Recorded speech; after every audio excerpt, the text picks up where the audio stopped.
Part of my role as a volunteer with the American Red Cross is a leadership role to work with emergency management and the Emergency Operations Center.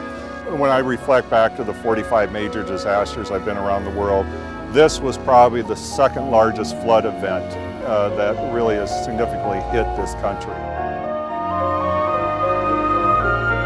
I became involved with the county on the 7th of June and reached out to serve the city on the 9th of June because we knew the crisis was looming. We knew we were going to have a flood. Oh, I remember calling Charles up. It was about 6 o'clock in the evening. And I said, Charles, I've been on a lot of disasters in my lifetime. And I said, I'm so tired of waiting until after a disaster occurs before we go out and help people and start saving lives and property. 7:30 the next morning, we met over at L's Community. We had almost 100 some clergy leadership there that said, we can do this.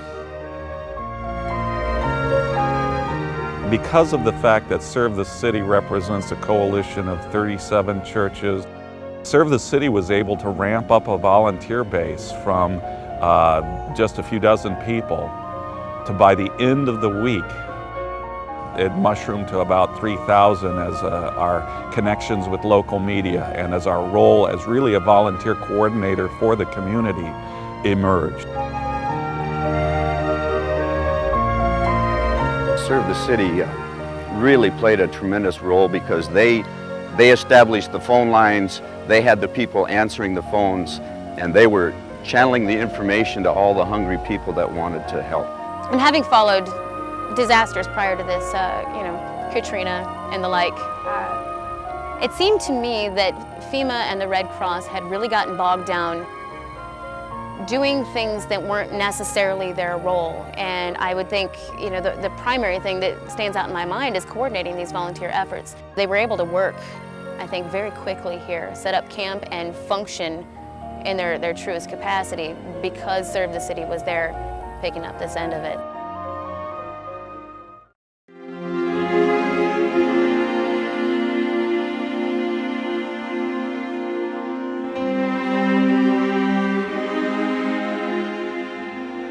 Realizing that our church was in jeopardy, we spent every effort that we could in helping the neighbors retrieve and evacuate whatever things that they had, their precious things. It was 12:15. We were ordered to be out of here by noon. 12:15, we looked at our clock and we just looked at each other and we said, God, thank you.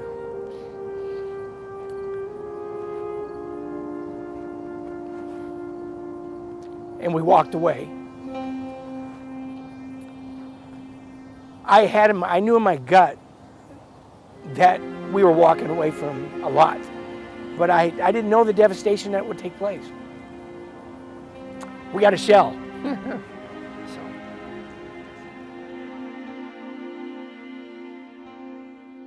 The police department in the briefing, looking at the maps, made it clear very dramatically that there was no possible way they could get to all of the houses in time to communicate. So their plan at that point was to actually just take cars and do loudspeakers. And they admittedly kept saying, but that is not going to be comprehensive enough. Well, at that point, I spoke up in the briefing and said, well, we can get to the houses simply because we had such great success in time check. What happened is, I believe within 2.5 hours or 3 hours, we had enough volunteers deployed that evening got the fire department paper, every door knocked on, every person talked to see that the evacuation happened.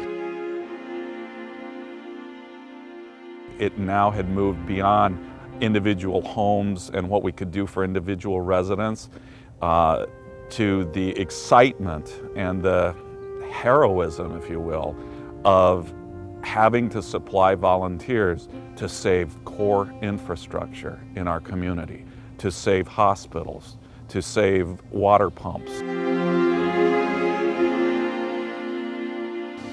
With the loss of the homes, with the loss of the infrastructure, with the loss of all the government buildings, we had every decision-making person out of their offices and loss of computers.